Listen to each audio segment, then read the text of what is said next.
পরম প্রেমময় যুগাবতার শ্রী শ্রী ঠাকুর অনুকূল চন্দ্রের রাতুল চরণে জানাই আমার শতকোটি প্রণাম।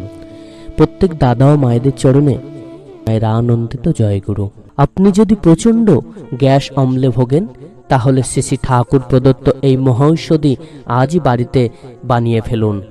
আপনার বহু পুরাতন গ্যাস অম্বল বদহজমের সমস্যা দূর হয়ে যাবে। আপনি হয়তো অনেক ডাক্তার দেখিয়েছেন, অনেক ওষুধও খেয়েছেন, কিন্তু কোনো কিছুতেই আপনার সমস্যা দূর হয়নি। কিন্তু এই মহৌষধি আপনাকে এর থেকে মুক্তি দেবে। চলুন জেনে নেই কি সেই মহৌষধি। বর্তমানে গ্যাসের সমস্যা প্রায় 90% মানুষের মধ্যে রয়েছে। আপনি নিরামিষাশী হলেও কিন্তু এর থেকে রেহাই পাবেন না। মাঝে মাঝে এটি প্রচুর চরম আকার ধারণ করে। গ্যাসের ফলেই কিন্তু প্রচুর সমস্যার সম্মুখীন হতে হয়। মাথা ঘোরা, গা হাত পা জ্বালা করা, বুক জ্বালা করা, শরীর ঝিমঝিম করা, পেট যন্ত্রণা, পেট ফোলা, গা বমি, এরকম অসংখ্য সমস্যা দেখা দেয় আমাদের দৈনন্দিন জীবনে। বর্তমান যুগের দৈনন্দিন জীবনযাপনই এর একমাত্র কারণ। আমরা প্রচুর পরিমাণে রাত জাগি, জল কম খাই। আমরা অনেকেই আবার সকাল থেকে কিছু না খেয়ে অনেক বেলা পর্যন্ত থাকি।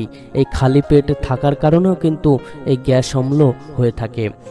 আমাদেরকে মাথায় রাখতে হবে, বর্তমানে আমরা যে সমস্ত শাকসবজি খাই, যেগুলিতে প্রচুর পরিমাণে কীটনাশক, রাসায়নিক সার ও দেখতে ভালো হওয়ার জন্য বিষ সমতুল্য রং ব্যবহৃত হচ্ছে, আমিষ খাবারে এই বিষের পরিমাণ দ্বিগুণ।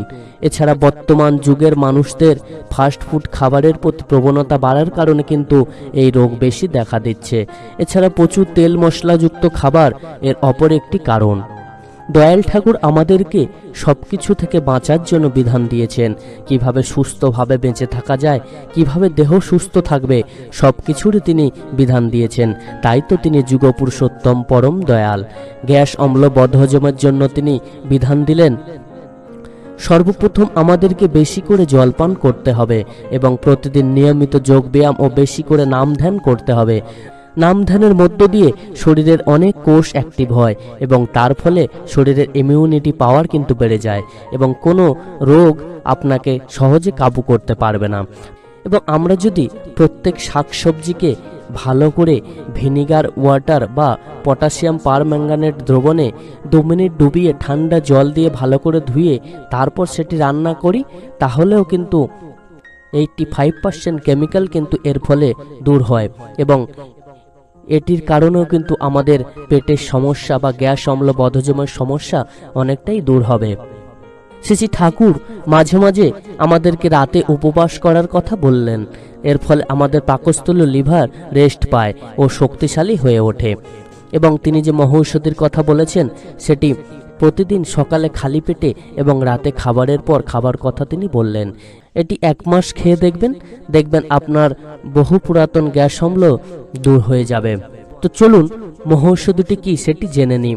এই মহৌষধিটি হলো সমপরিমাণ পিপল চূর্ণ, জোয়ান, রাঁধুনি বা চন্দনী, থানকুনি, আদা ও জিরে একসাথে বেটে বা পেস্ট করে ছোট ছোট বড়ির আকারে তৈরি করে রৌদ্রে শুকনো করে নেবেন। ওই বড়ি প্রত্যেক দিন সকালবেলা খালি পেটে 1টি করে এবং রাতে খাবার পর 1টি করে খাবেন। যত পুরাতন গ্যাস অম্বলের সমস্যা হোক না কেন, এর থেকে আপনি মুক্তি পাবেনই পাবেন। এবং এর সঙ্গে সঙ্গে তিনি কিন্তু আমাদেরকে নাম ধ্যানও বেশি করে করতে বললেন। তাহলে দেখবেন শুধু গ্যাস অম্বল কেন, অনেক জটিল রোগও আপনার ধারে কাছে আসতে পারবে না। জয় গুরু।